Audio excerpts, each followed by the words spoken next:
يقع معلم ستروين في ولاية تشوغورت.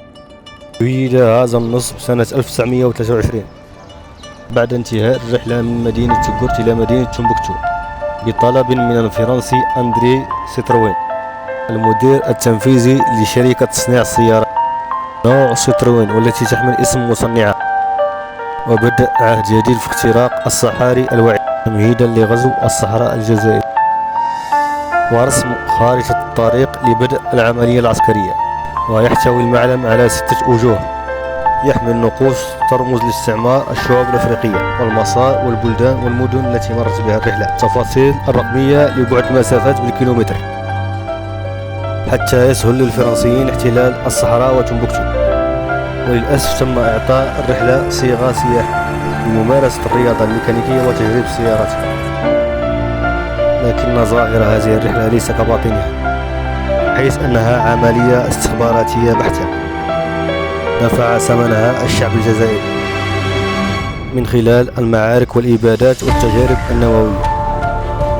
فهذا المعلم ملطخ بدماء الأبرياء وأكبر شاهد على جرائم الاستعمار الفرنسي في الصحراء الجزائرية وشمال مالي.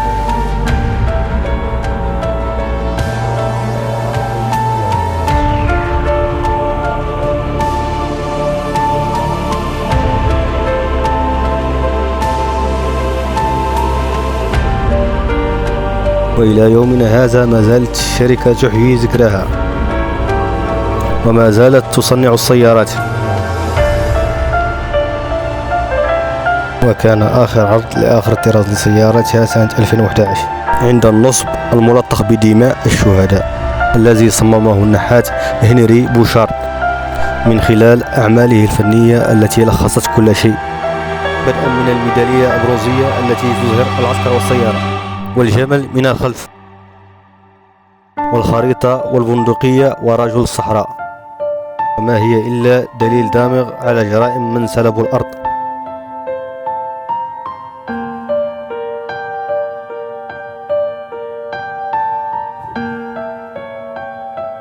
كما يظهر مجسم حارس الصحراء والمرأة البدوية الصحراوية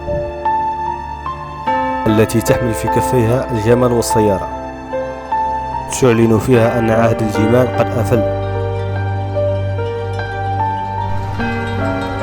اللهم ارحم الذين ضحوا بدمائهم لكي نعيش أحرار، فالمجد والخلود لشهدائنا الأبرار.